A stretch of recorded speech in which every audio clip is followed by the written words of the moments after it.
விருமாண்டியில் வந்து கமல் சார் அவர்கள் திரைக்கதை எழுதுகிறப்ப நான் அதில் அந்த கதை சொல்கிறதுக்கு மதுரை மொழிக்காக நான் வந்தேன். திடீர்னு நீங்கள் நடிக்கிறீங்களான்னு கேட்டார். நான் நடிக்க போனேன். ஏன்னா அது மாடு பிடிக்கிற படம். நான் பாட்டுக்கு சரின்னு சொல்லி நீ 2 மாட்டை பிடினா நம்ம கதி என்ன, நம்ம சிலபஸ்லேயே கிடையாது அதெல்லாம். நான் பயப்படுறதை பார்த்துட்டு அவர் சொன்னார், கவலைப்படாதீங்க, நான் மாட்டை பிடிக்கிறேன், நீங்கள் எப்போவும் போல மைக்க பிடிங்கன்னாரு. பட் அந்த டீலிங் எனக்கு ரொம்ப பிடிச்சிருந்தது, ஒத்துக்கிட்டேன். தமிழ்துறை பேராசிரியர், சிரிக்க வைத்து பேசினாலும் சிந்திக்க வைக்கும் பட்டிமன்ற பேச்சாளர், எழுத்தாளர் முனைவர் திரு ஞானசம்பந்தன் அவர்களை பேச அன்புடன் அழைக்கிறோம்.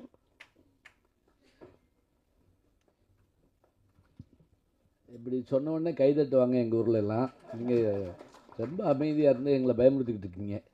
அது காரணம் என்ன அப்படின்னா, முன்னெல்லாம் நிறைய கூட்டங்களுக்கு போவோம், கைதட்டுவோம், சிரிப்பாக எல்லாம் பண்ணுவோம்.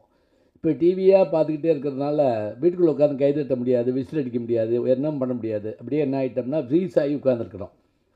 அனைவருக்கும் வணக்கம். உங்களுக்கு தான் முதல் வணக்கம். உங்களுக்கு சொன்ன உடனே 2-3 கைதட்டு சத்தம் கேட்டது, மிக்க நன்றி. இந்த அருமையான படத்தில் புதுமுகங்கள் நிறையா நடிச்சிருக்காங்கன்னு சொன்னாங்க. நானும் புதுமுகம் தான். நான் இடத்தால விருமாண்டியில் வந்து கமல் சார் அவர்கள் திரைக்கதை எழுதுகிறப்ப நான் அதில் அந்த கதை சொல்கிறதுக்கு மதுரை மொழிக்காக நான் வந்தேன். திடீர்னு நீங்கள் நடிக்கிறீங்களான்னு கேட்டார். நான் நடிக்க போனேன். ஏன்னா அது மாடு பிடிக்கிற படம். நான் பாட்டுக்கு சரின்னு சொல்லி நீ 2 மாட்டை பிடினா நம்ம கதி என்ன, நம்ம சிலபஸ்லேயே கிடையாது அதெல்லாம்.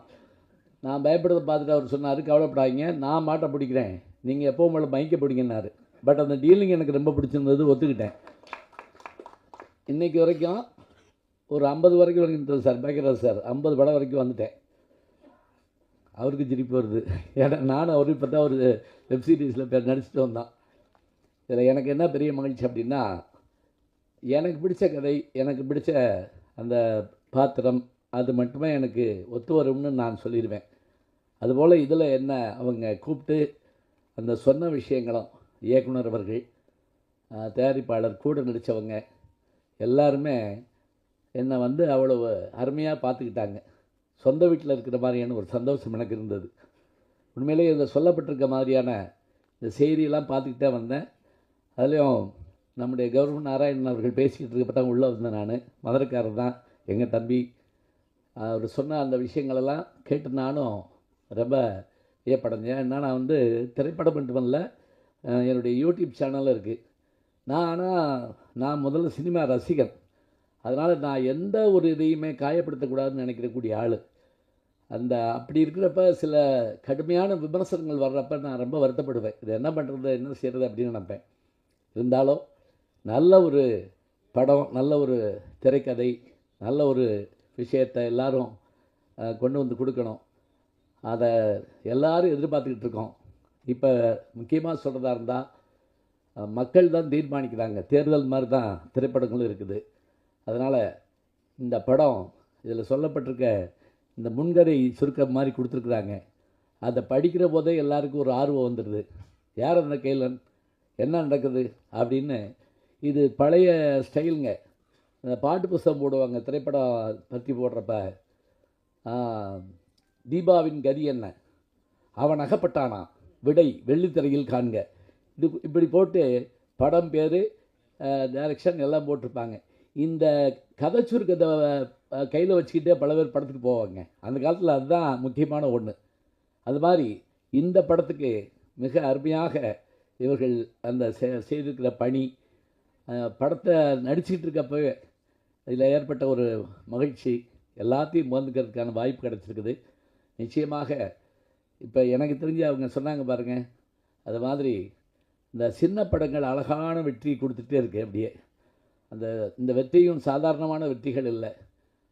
அதுலேயும் டூரிஸ்ட் ஃபேமிலி, அதை நான் விமர்சனம் பண்ணியிருந்த பார்த்து சசிகுமார் சார் வந்து எனக்கு ஒரு பேட்டியே கொடுத்தாரு என்னுடைய யூடியூப் சேனலில் வந்து.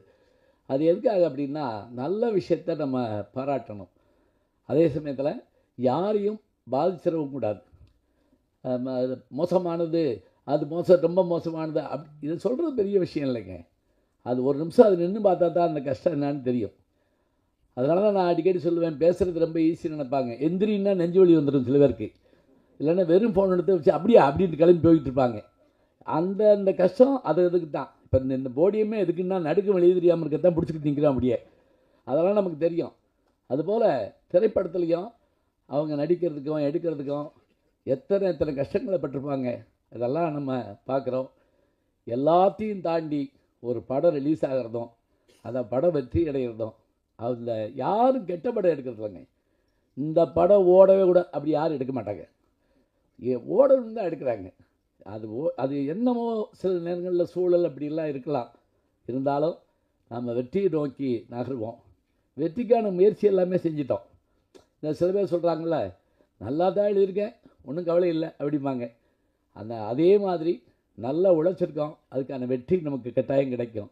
அந்த விடையை நீங்கள் தான் தரப்போகிறீர்கள். நன்றி, வணக்கம்.